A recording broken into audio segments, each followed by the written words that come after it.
When I am sharing the word of God here, నేను ఇక్కడ దేవుని వాక్యాన్ని పంచుకుంటున్నప్పుడు మీరు నా మాటలు వింటా you cannot see what is going on in my heart. నా హృదయంలో జరిగేది మీరు చూడకపోవచ్చు. Wife and husband, though they live 50 years together, భార్యాభర్తలు 50 సంవత్సరాలు కలిసి జీవించిన the wife cannot enter into the heart of the husband, husband cannot enter into the heart of the wife. భార్య భర్త హృదయంలోకి ప్రవేశించలేదు, అలాగే భర్త భార్య హృదయంలోకి No ప్రవేశించలేదు. man can see what is going on in the heart. ఏ మనుషుడు కూడా హృదయంలో జరిగేదాన్ని వేరే వ్యక్తి హృదయాన్ని చూడలేడు. So Lord Jesus Christ, seeing the condition of his heart, he is answering. From his answer we can understand why he answered like that. కనుక యేసుప్రభువు వారు ఆ మనుషుని యొక్క హృదయ స్థితిని చూచిన వాడై ఆయన జవాబిస్తున్నాడు గనక ఆ జవాబు ఎందుకు ఇచ్చాడని మనకు అర్థమవుతుంది. We are also coming to the house of God. ఇది నాని మనం కూడా దేవుని ఇంటికి వస్తున్నాం. We are making big statements in the house of God. దేవుని ఇంటిలో పెద్ద పెద్ద మాటలు పలుకుతుంటాం. Yeah, people are hearing what we are saying. మనం ఏదైతే చెప్తుంటామో ప్రజలు వింటుంటారు. But with what kind of heart we are doing these things? అయితే ఏ రకమైన హృదయంతో చేస్తున్నాం వీటిని? In many places. చాలా The స్థలాల్లో questions asked by the people and the answers given by Lord Jesus Christ, many times they are paradoxical. Opposite. బైబిల్లో చూసినప్పుడు ప్రజలు అడిగినటువంటి ప్రశ్నలకి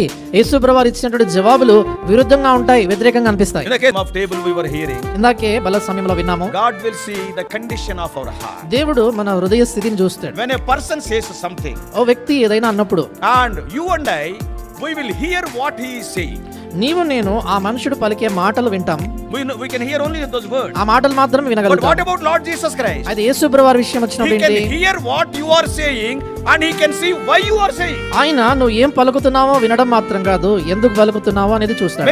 Many times people cannot recognize by hearing the words why I am uttering those words. చాలా పర్యాయాలు మాటలు పలకడం వింటా ఉంటారు జనాలు, గానీ ఎందుకు ఆ మాటలు చెప్తున్నాను అనేది వారు Lord గ్రహించలేదు. Jesus Christ is not like that. అయితే యేసుప్రభువు వారు అలాంటి వాళ్ళు He కాదు. will see your heart. ఆయన నీ హృదయాన్ని చూస్తాడు. Today in many places many people are uttering great statements. ఈ దినాల్లో చూసినప్పుడు అనేకమైనటువంటి స్థలాల్లో ప్రజలు గొప్ప గొప్ప మాటలు పలుకుతున్నారు. Yeah, people can hear aha oh they are telling. అది విన్నప్పుడు ప్రజలు ఆహా ఓహో అనొచ్చు. But what Jesus is telling? అయితే యేసుప్రభువు వారు ఏమంటాడు? My son, my daughter, I am seeing your heart. I know why you are speaking like ఆయన that. అంటాడు, నా కుమారుడా నా కుమార్తె నీ హృదయాన్ని నేను చూస్తున్నాను, ఎందుకు ఆ మాటలు పలుకుతున్నావో నాకు తెలుసు.